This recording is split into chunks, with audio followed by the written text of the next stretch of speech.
So most guys that work in the railroad, they do their 20 years or however long it is, and then they just sail off on a pension and just, that's their life. Why were you different? Like, what happened? Well, I still needed to do another 10 years in order for me to get to that level. So it is 30 years to get It's the 30, full pension. 30 and out and 60 years old. Okay. So I said to myself, there's no way that I can be here for another, let's see, I retired at 42, so that was still another 18 to be 60, because I started at 22. So therefore, I needed to go a little bit longer than 30 years. And I just couldn't see. So it's either 30 years or 60? 30 and 60, yep. So, Okay. yep. So, I mean, Wow. I started at 22, so that was another 8 years that I had to put in. So I would have to put even more in. And I just didn't see myself staying there that long, holding me back from being able to do what I really could do.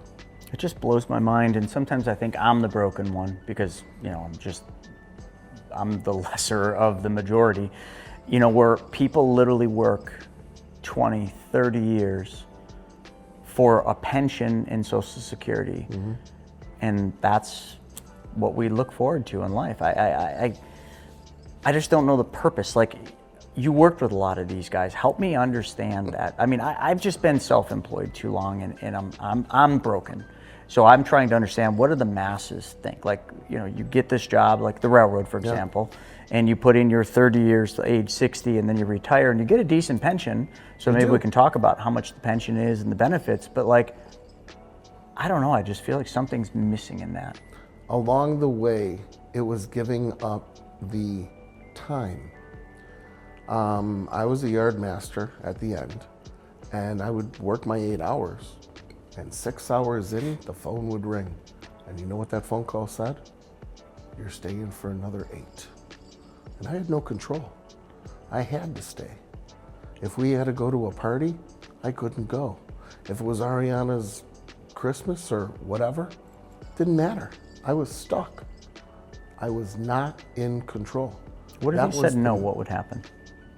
There would be nobody there. I don't think I could say no. There was no relief. I was stuck. They have you. As soon as you walk foot in that door, you're there for 12 or 16. 16 is the yard master. Wow. But let's just say you did ride it out, and you did your 30 and 60.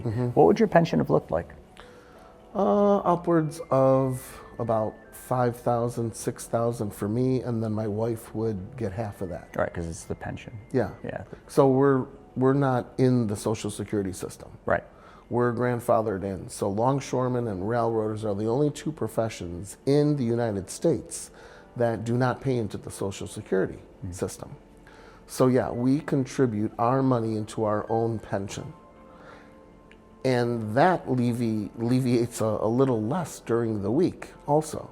So you're living on a little bit less because you're putting money into the pension. But no Social Security. And I remember this when I was an advisor. I dealt with a lot of people, that worked in the railroad, and for the most part, all of them seemed to do quite well. Like, they had a good lifestyle. They seemed to make good money, and if they retire, so what would that work out to be? So $8,000, $7,500, $8,000 a month. I would say something around there.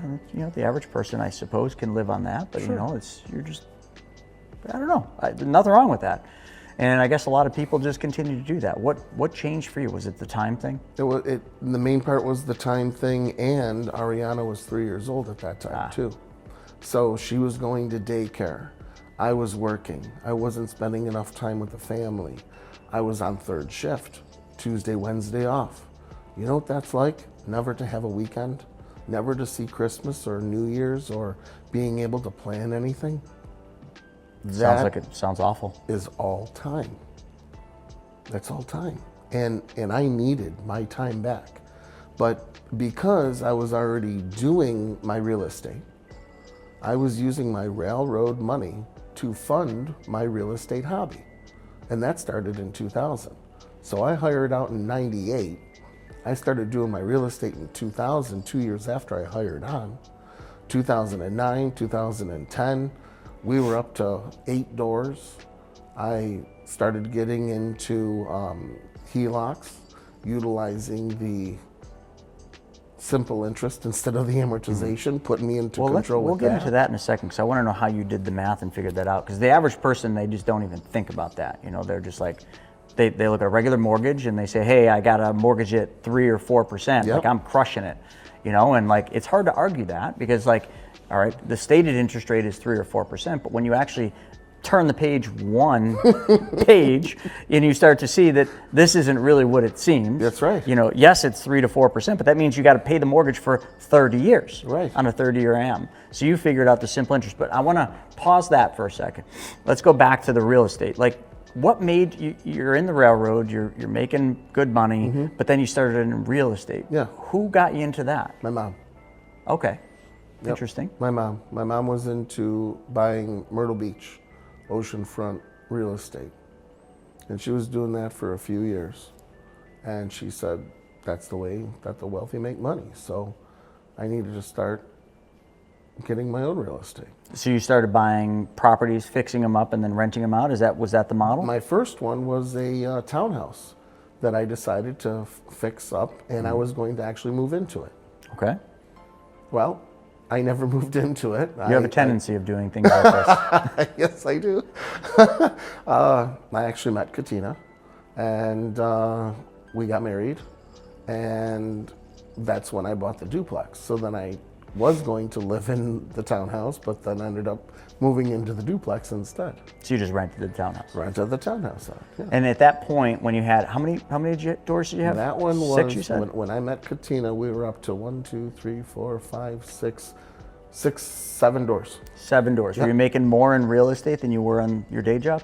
Not yet. Okay. I don't think not yet. It was a supplemental. Sure. It was supplementing because we had a mortgage on them all. So therefore, when the rent came in, you know, it was self-sufficient. But putting the equity, getting money and building the equity in the houses. Okay, so what happened next? So you're doing this real estate. So you said you had the mortgage in one hand, which I did. The duplex was a 15-year biweekly. I believe it was right around 3%. And then we bought the house that we moved into in 2009. And that was a 30-year, like 3 1/4. And I got mad. Just like you said, I flipped the page and saw exactly how much was going to interest. That duplex was yielding me $2,600 a month, $1,200 on the left and $1,400 on the right. And that bill was $2,200 a month. Where's the cash flow? That was the 15-year That was biweekly. the 15-year biweekly. And I'm like, this is crazy. But most people would be like, well, yeah, Joe, just go to the 30-year and then you'll have more cash flow. No, I wanted to pay that off and utilize that money so I could buy more. So I'm trying to get rid of it, pay it off as soon as I can, so I can utilize that money to grow. The longer that time span is, that's going to hurt me. That's why I went to a 15-year instead of a 30-year to begin with. Because you wanted to pay it off quicker. Exactly. And then I went back into the bank and I said, listen, I need a Heloc for $175 to pay off this duplex. Well, by me doing that, that went down to like $386 a month for interest only.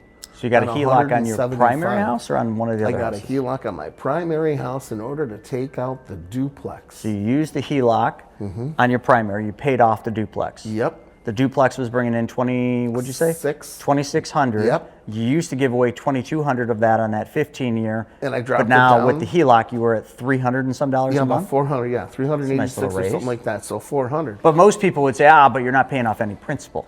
But now I have the ability to run that $2,200 Yes. directly to principal every month.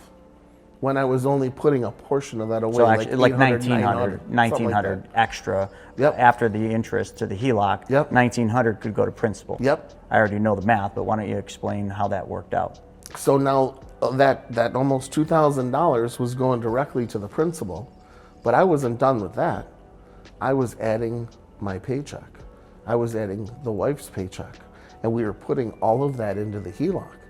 That was going to be my savings account, my checking account, and my investing account. I mean, So you put the money in, you pay down principal, Yep. you have access to that money. and as that money went into that HELOC, that was less interest that I had to pay per month. So I created a one-pot system. All my money went into that HELOC. I would pay the HELOC out of it. I would pay my mortgage out of it, my gas bill, my electric Did you have a bill. checkbook attached to the HELOC? Absolutely. So I would just keep everything right down on the checkbook and see exactly where all that money was going. What year was this you started doing that? That was 2010. 2000 at the end of 2009, 2010. So there was like nowhere in the industry where people were talking about first lien HELOCs back then, is there? No, I don't even think there was a name for doing what I was doing at that point in time. I was just trying to utilize my money and be efficient with paying down what I needed to do in order to get to the next level. I calculated it out. It was all mathematical, and it made sense, and I was able to do it. I was able to get that HELOC. I was able to attain what I needed to get in order to make it happen. And then a year and a half later, I have 175 in that HELOC. I went back to the bank. I said, how much can I get on the house? I'll give you a $400,000 line. Beautiful. That paid off the big house. Yeah. And I did the same thing. Now that 2,600, that rent was going where? Into the new HELOC, Yeah. along with my paycheck and her paycheck. I knocked that 400 out in another year and a half. And a lot of people, like when they hear you saying both your paychecks are going into the HELOC, Mm-hmm.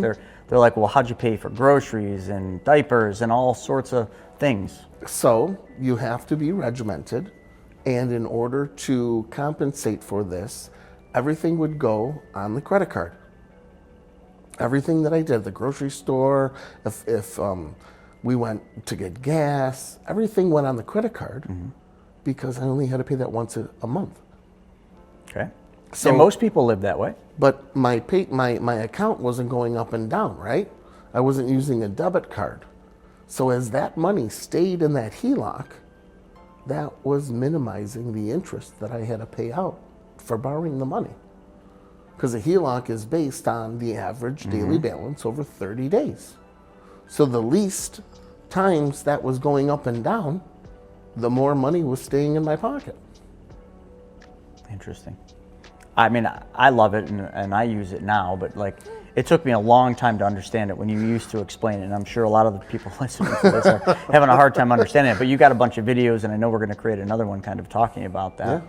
And the other thing too is it's not so foreign anymore. There's actually companies like CMG Financial or CMG Mortgage that they made a proprietary product that attaches the bank account, the checking account, with the HELOC, so they're really just one. Yep. Hence your one pot system, but actually a true one pot. Like you deposit money in the checking account, every night they sweep that. I think it's every night they sweep that checking account balance and pay down your HELOC with it. Next day, when you need money in your bank account, they just float it back up. So it's really just one component. Yep, it's sistered to the HELOC. It is called a sweep account. So now when your paycheck is direct deposited to that checking account at midnight, every penny goes into the HELOC because now you're being efficient. You're utilizing every dollar at midnight. And then a couple days later or a week later, you want to pay the electric bill or gas bill, you go into your bill pay, $150. It shows negative 150 on the checking account, and at midnight, it automatically moves from the HELOC to the checking account. No more and NSF pays the credit fees, card. none of that stuff, yeah? Nope. Wow, such an awesome system. Wonder why they don't teach more of this. Well, Do you think banks make less doing this? absolutely. Oh, okay. Because you're losing out on the amortization. You're not in control. It just, I was talking to a guy the other day. He's got a program called Slow Flip. It's a brilliant program. He's on PMC. And what he does, he goes on and he only does houses that are $30,000. Okay? He borrows money at 12% interest over 5 years in first lien position. So like me and you, we would lend them 30 grand at 12%, but it's an amortized loan. So we get paid back in 5 years. We get all of our principal and interest back at the rate of 12%. Okay. What this guy does, he takes that $30,000 house, gets it a little fixed up, resells that $30,000 for say 50 on a 30-year mortgage. Oh. He's the mortgagee. Oh, right? yeah. So then he's financing the deal because he doesn't owe anything on that house, right? Right. Because he already paid it off over 5 years. But Yeah. because he sells it on the 30-year at like 10, 11%. Now I know that's really high, but these are people that can't get a mortgage, right? So he's financing people that normally wouldn't be able to get a mortgage. And then that 30-year AM gives him all that interest, but he gets paid for 30 years. But the amount of that 30-year payment is more than what he was paying on that 5-year because he sold it for more. It's a brilliant program. He's been doing it for, God, he's been in investing since 90s. And I don't know, he's been doing this over 10 years. That is the true definition of becoming the Becoming in the bank. That's what I said to him. He told me that. I'm like, wow, so you are really the bank. The only thing that could be better is if you ran all this through a policy first and did that entire program and lent the 30-year Absolutely. mortgages from the policy. Yeah. Yeah, we'll get there with him. Oh my gosh. Yeah, crazy, right? That would be supersizing, just double. But he called the 30-year mortgage, like, we were talking about. He's like, yeah, it's the biggest scam going. But he says that people don't look at it as a scam. They're like, this is home ownership. This is how we buy our home. We get a 30-year mortgage. They don't realize they're getting scammed because they really are.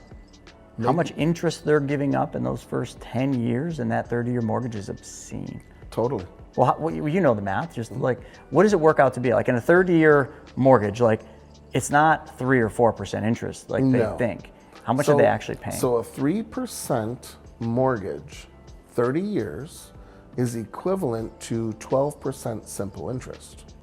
So if you go to bankrate.com and you put in that you wanted a $100,000 house at 30 years at 3%, that would calculate out to about $100,000 in interest.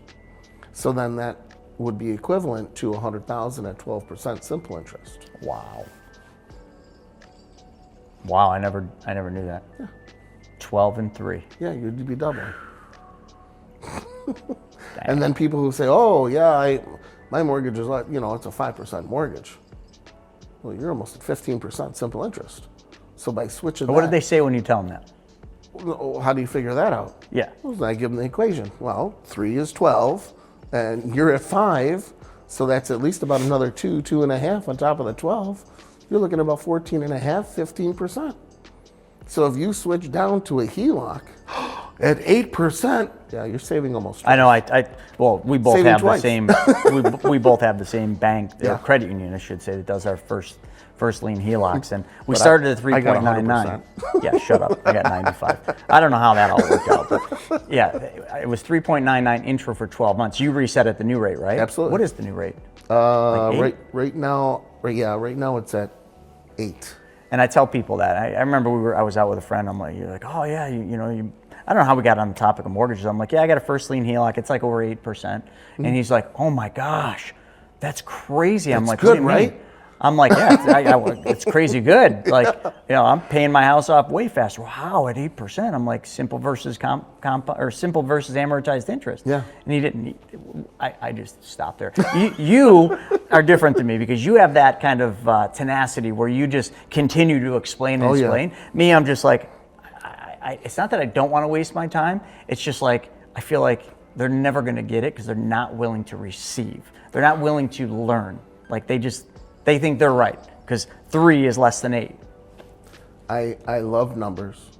I love being mathematically correct. And I have been doing this for so long that it just makes sense. Mm-hmm. I mean, 15 years? 15 years of using a HELOC, using simple interest, using arbitrage and leverage. It's totally different than what I was doing prior to this with paycheck to paycheck and using the mortgage and seeing the money go away. And then I met you, and our first deal, that came directly out of the HELOC, and I gave that right to you. That was so funny. I mean, we met at the home show, where we had the big booth there, and I think you said something like, "Oh, we should do a deal together." And you know, you know how many times I hear that? I'm like, "Yeah, sure, all right." And then you showed up at the office. Like, tell the story. So I came to the office, and you were in a meeting. Yeah. And I heard people talking, so I kind of knocked on the door, and your back was to me, so you look behind, and you look at me like sideways, and I'm like, Chris, I met you at the home show, and you kind of like, and I says, you still got that deal? And you're like, yeah. And the lady, she got up and walked out, and I said, I only got a little bit here because I have to go pick up my daughter. And we sat down, and 16 minutes later, you throw this piece of paper in front of me, the perfect loan proposal, ask me for $250,000. Wow. Thompson, I remember that house. That was a good one. Thomas Jefferson. Yeah. So I had to leave. I'm like, oh, I have to go pick up my daughter. You're like, yeah, sure you do. I says, no, I'll be back later. You're like, yeah, sure you do. I didn't mean you didn't have to go pick up your daughter. I just meant like, yeah, sure, right, you'll be back. Heard this one before. So I bolted. I had to go. I had to pick her up at school. 2.5 hours later, I came back to the office with a blank check in my pocket. When I showed it to you, and I go, who do I write this to? What'd you say? Remember, I was in awe. He said, who the hell are you? I said, I'm Joe, you're Chris. Now let's make some money. Yeah, that was a good flip, man. That was, I can't say that out of the 274 or 5 flips we did. That's one that I remember as a really, the start to finish, the whole thing was a positive, except for we needed to put drain tile in the basement, and that was a little unforeseen, like a couple grand. But outside of that house sold quick. Yeah. Probably could have got way more. Can you imagine what that house is worth today? A lot more. Oh, yeah, a lot. Yeah, and that's the whole thing with real estate, right? It's like was back in 274 times I took this much profit where now it would have been this much. You can kick yourself in the ass thinking about it, but at the time, that's just the model that we played. That's just what we were doing, and just get in and get out of them. But yeah, it's not the way you really build wealth. I was doing that for a couple times. Did a couple times. Bought a couple houses, intended to move in, and ended up flipping them for money anyway. Yeah, it's all the ones that we held that made the most. Like recently, Dima remodeled a rental. I bought it in 2014 out in Lockport for 27 grand, and I rented it. I mean, we renovated it then. Maybe we put 25 grand into it. It was just a light reno, and then I put a roof and siding on it after that. So let's just say I was 35, 40 grand into the renovations on it. I rented it from 2014 till 2025. And then that guy that was renting it ended up, I don't know, man, he just went off the deep end and stopped paying. So we evicted him. He trashed the place. So Dima went in, renovated the whole thing, like 45-ish grand. And then we sold it for $132. But that single house, and I was the bank on it, I held the mortgage on it. That single house paid off that mortgage, which was me. I got my money back, plus I got all the interest over those years, but it also paid off another mortgage that I had on another property. I mean, like, that's just buying and holding, right? Can't beat that. It was a pain in the ass every once in a while with that tenant, but dude, one house pays off 2 mortgages. Now I got another house that's bought and paid for free, rented out, has been rented since 2013. I'm not a good landlord. Yeah, well, I'm not either. I'm not either. But anyway, so that's how you found the first lien Helocs boat. And then we started flipping houses. How many did we do? We did Thomas Jefferson, that was the first one. Aurora. We did Aurora, that one sucked. Did we make money on that one or barely? Yeah, a little bit. A little bit, wasn't much. Not much. Yeah, the house was a pain in the ass. The building inspector there sucked. Yeah, you Yeah. had a couple times that we had to stop doing what we needed to do. Well, happens. Time is money, though. Time is money. Yeah. Was there one after that? There was another one after that. I thought there was, and I don't remember which one that was. I can't think of what it was. Probably didn't make any money on that one. That's probably why we don't remember it. You made money on some, you lost on others. Others, you just barely made anything. But I mean, that's when I had my aha moment, because I was doing with you in the beginning, just flipping, and then And then me and Larissa had the TV show going at that time. Like we were working toward the TV show. Yeah. And then we were doing those events we had the event center out at the mall, and we would do those events once a month. Dude, remember there would be like 60, 80, 100 people every month. Doing the bus tour. That was crazy. Yeah, we were doing the bus tours. Those were so fun. Doing the bus tours, but I remember I'd bring, I had just learned about the infinite banking concept, about being your own bank, and me and Larissa were doing it. And I was so enamored by it because it was just awesome that I'm like, Brent, come out, speak to the audience. And he would give me some marketing dollars to like advertise and get more people there. And for me, I'm like, hey, the more people that are here, the more we can promote Flip Out and the TV show and the thing. So it was like a self-fulfilling prophecy for me. Brent was paying for the marketing because he wanted butts in the seats and I wanted butts. So it worked really well. And that was a win-win. You remember that? We would sit in the back, me, you, and Larissa. We'd be in that back corner. And Brent would be doing his presentation, which I pretty much had memorized because I'd seen it so many times. And people would ask questions, and I was answering questions from the back of the room. I always probably shouldn't have done that. I probably should have just let Brent do it. I was just so excited about it. It was a good time. And you were too, but you weren't. I was, but I wasn't. I still had the mindset of scarcity because I was still flipping. And I just couldn't understand, why am I borrowing the money from myself? And that was a hard lesson to learn. If I was doing a flip and I had 3 toilets and I had $100 allocated for each toilet, and each toilet cost me $125, where was I gonna steal the other $75 from? Yeah. In my budget. I can't take it away from the flooring. I can't take it away from the painting or anything. Yeah, I wish it wouldn't have taken me 16 months to understand. I remember you used to always, like at first I was super excited, showing you all this stuff, and then all of a sudden, like I was just like, he's never gonna do this. But you kept asking me about it. And I wanted to. I was just like, yeah, I kept answering your questions, but I was just kind of like, after 16 months, you pretty much lose faith in somebody. You really do. I had that aha moment though. Katina wanted that Cadillac. So I went over to Sheridan, went over to Kaiser, picked her up that XT5, and then he was walking me out of the building to my Avalanche, and he goes, ooh. I'm like, Rob, don't even think about it. Come on, Joe, humor me. Go sit in the Escalade. I humored him, took the Escalade for a spin, and bought that one too. And then we got on the 290, passing the Blue Tower. I called up my mom. I says, Ma, you're never gonna believe what I did today. And she's like, yeah, you bought Katina that Cadillac. I says, I did, but I bought 2 of them. You bought 2? What did you get? I said, an Escalade. She goes, oh, you always wanted that. I said, I did. She says, good for you. She says, I was watching that commercial. I says, yeah? She goes, I like that little one. I said, the little one? The XT4? She goes, yeah. I go, you want that? She goes, okay. So not only did I buy a XT5, I got an Escalade and an XT4 that day.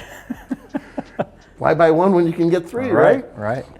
So a week later, it was Friday, had to go to Lakeshore Bank, get a cashier's check for $148,676.37. After all the trade-ins and the deals, that's what the number came for all 3. So she's driving the Hummer out, I drove the Avalanche out, and we're sitting there in front of Rocco, and he's like, well, the paperwork's ready, the cars are ready, do you have the check? I said, oh, do I have the check? I puffed up my chest, I'm dealing with cash. I wiggle it out and take it and crisp it up, and I hand it over to him. Well, he grabs the check from me and pulls. I pulled, he pulled, I wouldn't let it go. I'm thinking, and this is the aha moment, if I were to take that money, run it through the policy, borrow the money out, pay for the cars, I'd still be making money. On $148,676.37. Yeah, you'd be earning uninterrupted compound interest on all of that. But you're not. And I won't do it. I won't do it. Do you know how much money since May of 2019 to today I would have had? No. And I don't know either, and Good. I'm never going to find out. Oh my God, I thought you'd done the math. I'm like, why would you do that to yourself? Well, I'm glad you didn't figure out how much you lost, but it did change everything for you from that point on. So let's just pick up from that and talk about like what's changed from that tug of war with that check where you realized this money's gone forever. Well, I called you up and finally understood the IBC and said I was ready to go. I didn't have to dip my toe into it, so I kind of maximized everything that I could and Yeah, you started with a healthy policy for threw sure. it into the policy. Yeah. My first one was the big one. Yeah, it was. But that was what, 5 years ago? Yeah, 6? yeah, right around 5 years ago. So that thing 2019 is screaming right now. it's doing very well. And what were your dividends when you started? Were they like 5.9? Somewhere around there. Yeah, they were like 5.9 or 6%. Now, what did Mass just declare as the dividend crediting rate? 6.6? 6? I don't remember. But it's gone up. It's in the sixes, I'm sure. It's been great. See, and that is why I utilize it as a run through. So all my money comes into the Heloc, Just like it used to. right? And it still does. I do annual policy. So now when it's time for the annual, I'll take it out of the Heloc, put it into the policy, and 2 weeks, 3 weeks later, as when it comes to cash value, hit max loan. Take it right out of the policy, put it back into the Heloc. The reason for this is this year I finally calculated it out. So I owe $800,000 to my policy. Okay. I had to pay $38,000 and change for interest. Wasn't that much? I received $35,000 and change in dividends. $3,000 to borrow $800,000. What's that interest rate, Chris? Wait. So you borrowed $800,000 from your policies. And To which it's cost 30, what was the interest rate? 5.5 or something. Yeah, but the total amount of interest it was due? So I had to pay $38,000 Okay. and change. But And I your received dividend? $35,000.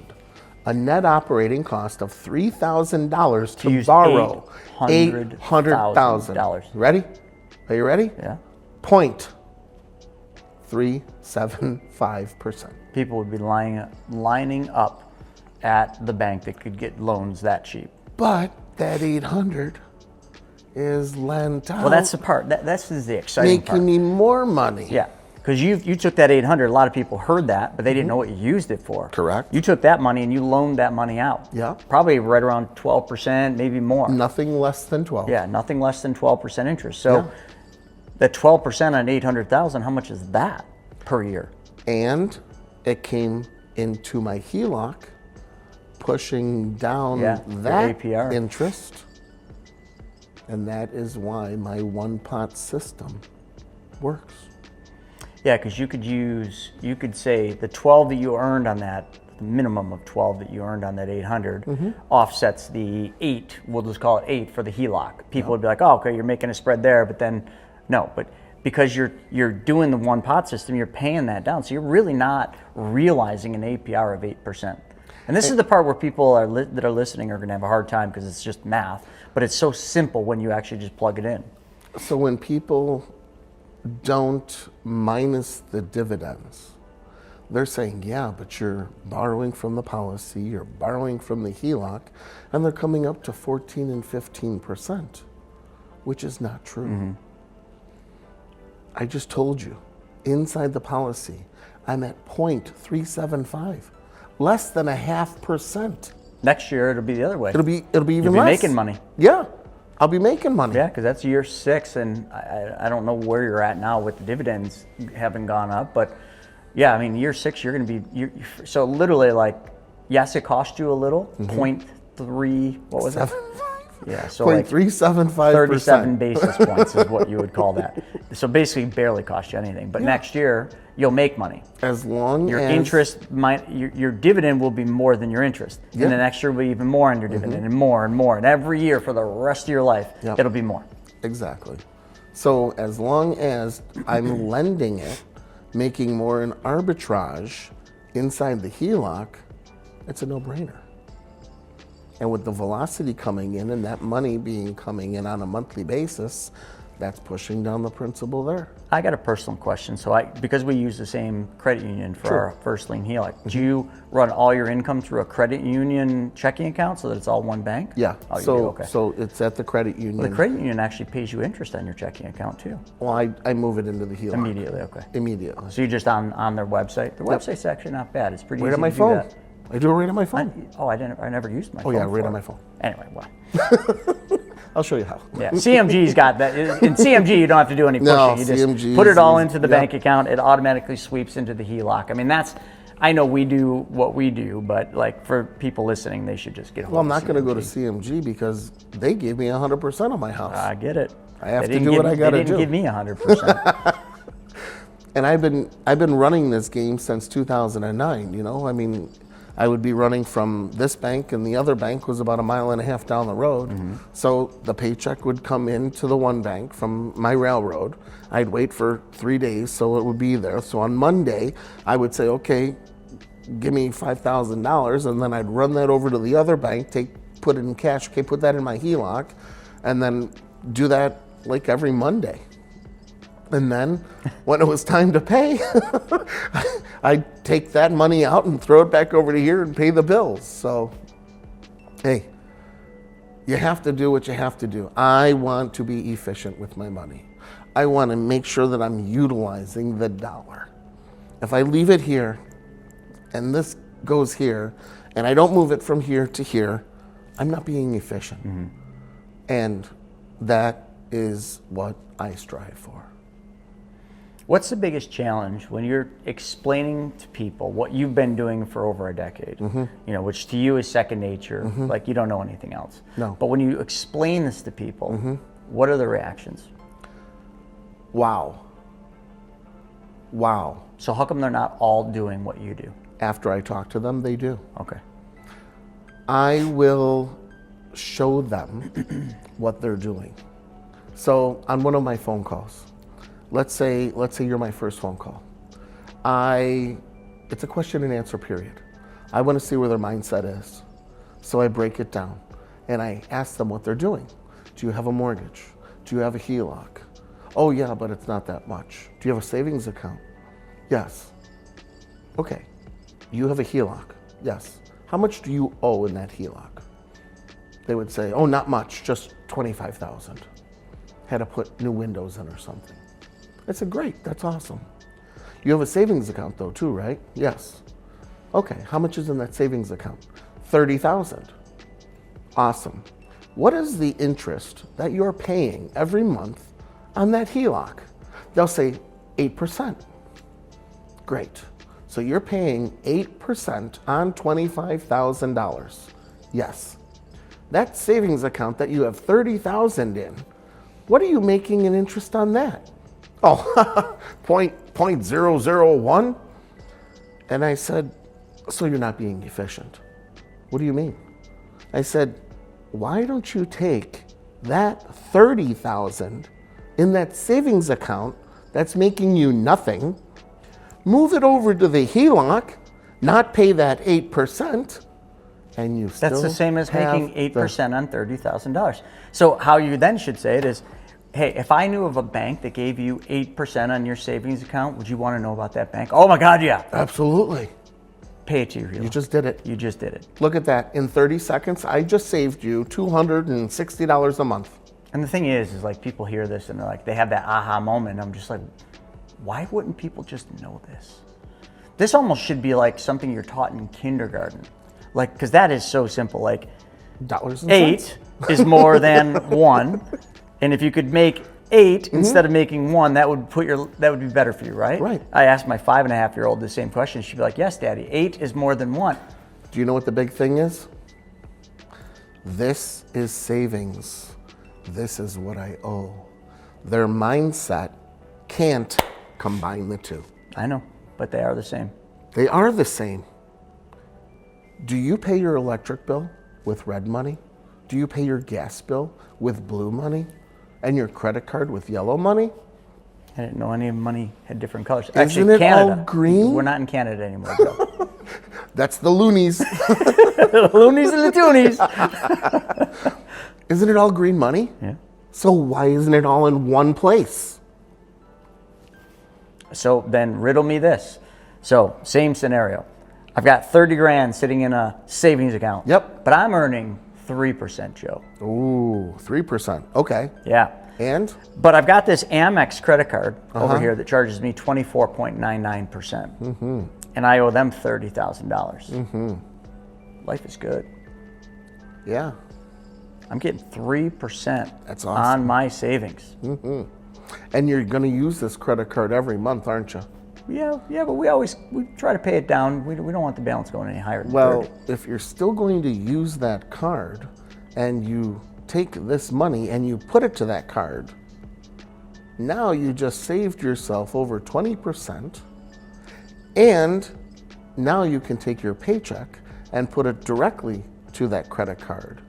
And now it's a revolving line of credit, Yeah. just like a Heloc, just like a line of credit.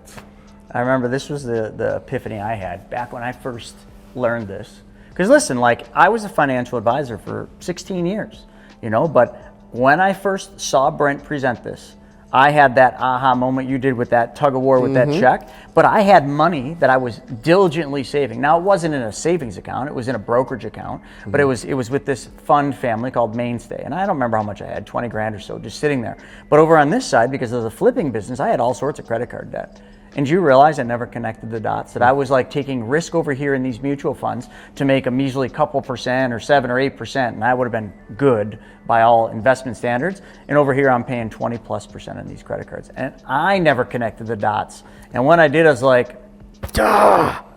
Why would I invest money over here when I can just pay the credit card off and I'd made the same interest rate I was giving up on the credit card? How about the last aha moment that you had? Everybody was picking on me for the last 3 years. Every time money came in, I started shaking, didn't I? I had to throw it out and throw it out. When you borrowed $50,000, you would put that money back in till you got $50,000. But if an opportunity came in for 25, you wouldn't utilize that money until you paid back that full 50. Right? Yeah. Why? Laziness. How much money have you lost? A lot. This is why I started shaking every time I accumulated the 25 or the 50,000.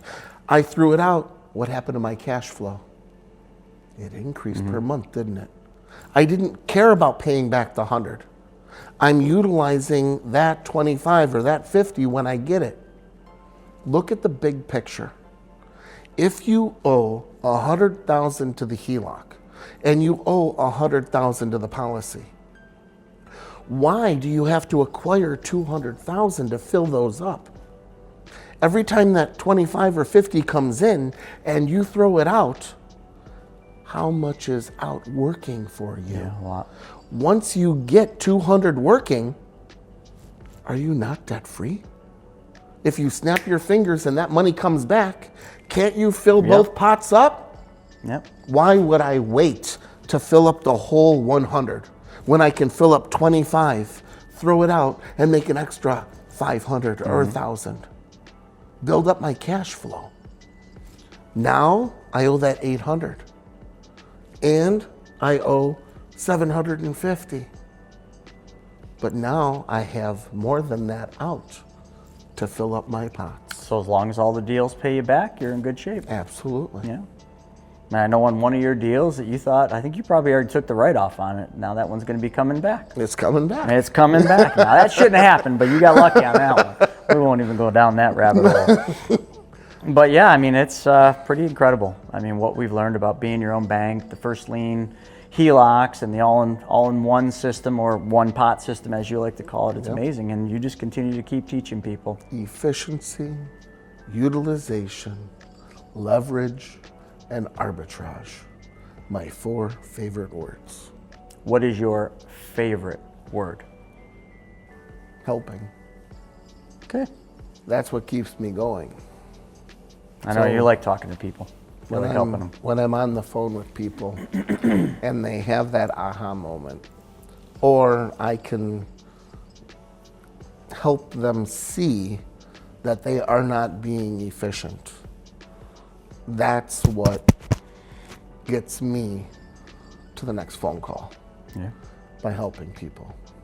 And do you find that they follow through and they continue doing it even after talking to you and getting it set up? I schedule a call with them once a week or once every 2 weeks, and I follow and hold their hand and make sure that they're doing everything that needs to be done. I just don't say, all right, well, talk to you next year. I need to make sure that they are doing it. They can say, oh yeah, I understand it, but if they don't follow through and do it correctly, that'll hurt them. All right, final question I have. I've got this theory, and it is just a theory. It's just the Chris Naugle theory, that people from Buffalo are next to impossible to help. No matter how many times you hit them across the head with a baseball bat, telling them this is how it works, this will put you in a better financial place, they won't move forward. Or it takes them 16 months to move forward. What's your thought on my theory? Is it true, or is it just me?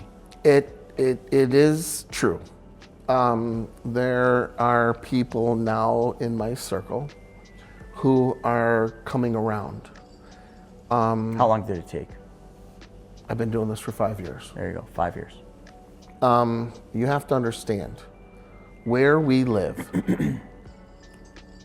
is a working city. Think about our grandparents. They worked at Bethlehem Steel. Mm-hmm. They had good jobs in the factory, working at Chevy, working at Ford. This was a materialistic town, industrial. These people took their money and saved it. They work hard for their money and they saved it. And the people that we're talking to, 2-3 generations later, have that instilled in them. And they think that, well, if it worked for my grandfather and it worked for my parents, it'll work for me. They don't want to break the chains of conformity. They don't want to go to the next step. Now, the people that I do have that are actually seeing this are ecstatic. And it's coming around. It's coming around slowly but surely. And we'll see. Every once in a while, somebody will surprise me here and they'll be like, hey, I've been watching your stuff. When I want to get one of these started. How do I go? I'm like, what? Wait, did you move? Are you living in Texas now? Nope, still in Buffalo. Really? It's mindset, Chris. It's all mindset. And, you know, if you heard of something and you called up your friend and said, hey, what do you think about this? Oh, that's a scam. Okay, you're just going to hang up the phone. Right. Okay, never mind. I'm not going to do that. You have to have enough, I don't want to say willpower, but you have to have enough want to know that there is a different way of doing things. And just because I never heard of it or my parents never heard of it doesn't mean that it doesn't exist. It exists. You just have to understand it. I will take my first call, usually is an hour, and it's questions and answers. We don't even break into how much do you make. We don't even get into how much are we going to think about putting into the policy. It's questions, it's answers, it's where do you have fog? What videos did you see? What books have you read? I want to see how long you've been around the campfire. I want to see, do you have the ability to move that checking account, that savings account, and pay off that Heloc? I'll schedule a week out. I'll schedule 2 weeks out. We're gonna have another call. What's the first question I ask? Did you move that money from your savings account and pay off that Heloc? Yes, I did. They have the want. Yeah. They have the Baby steps. little steps. I just don't. Okay, how much do you make? Okay, we're gonna get you a Heloc. We're going to pay off the mortgage. We're gonna kill those credit cards. We're gonna pay off that car. We're gonna get you a policy. I don't do that all in one breath. But 1 week after the next I week, think that's the right after way to the do it. next week, they're gonna knock it all out. And in 4 months, in 5 months, what do they have? A machine. A machine. System. Do they owe any money? Are their credit cards gone? Now they're running money through the policy. They deconsolidated everything. That choking feeling that they had is not there. Yeah, I remember that feeling. I did mine quarterly because when I first started doing exactly what you just said, I did that baby step. I remember Jonah. He was the one that was helping me do it. Yeah. Jonah, every quarter, we set up a schedule. Every quarter, I took loans from the policy and I paid down debt because I couldn't pay it all off. I didn't have enough in cash value. So I paid down debt. But then I'd let the debt cycle, one cycle, or sometimes I would call them and I'd say, hey, what's my new minimum payment? And I would literally, this is why you've heard me do all my videos. I'm always talking about the recycle, recapture, because this is where I learned. I took that difference. Sometimes it was like $20 and I would recapture that. And I would send that to the policy. And I was always filling out loan repayment forms because I would just add $25 to the principal. It'd be like 200, now it was 225, then the next quarter, 275. But dude, that steamrolled, like it was very slow the first year of doing it, but that second year, man, it felt like I was out of debt in no time. So now, because of Brianna and the way that she did her policy, if you would have had an extra $1,000 that you were using anyway, you could have ran it through the policy, decreased that interest, and still borrowed it out. Yeah. So now I'm teaching, depending on how the person is, how to utilize the policy with velocity banking like I do the Heloc. We're supersizing it. We're putting it on steroids. We're being able to utilize it, paying it back, and then taking and borrowing out twice as much, putting that to work, and then recapturing that all in the same month. Wow. Instead of paying it back $100 a month. That's how I did it. Oh no. Take that $1,000 and put it back. Now you borrow $2,000 out and recapturing it that way. So as I learn these adding things, velocity banking to it, and that's what the Vault software does. Is it combines IBC and velocity banking. For the first time ever, you can do that without manually having to do it Joe's way. You just click a button. And people say, well, I need to see these numbers. I'm like, well, they're like, well, do you have the spreadsheet that you used to do this? I'm like, yep, nope, it's up here. But now you can just use the Vault. Now I can use the Vault, and we can show them on how that money recaptured comes in, how the velocity is taking down the interest, and where that's going to the credit card. And now the credit card is living inside the policy, and how much interest you're saving. It's coming along, and it's happening very rapidly, and people are utilizing their money and becoming efficient sooner. Love it. This has been awesome, Joe.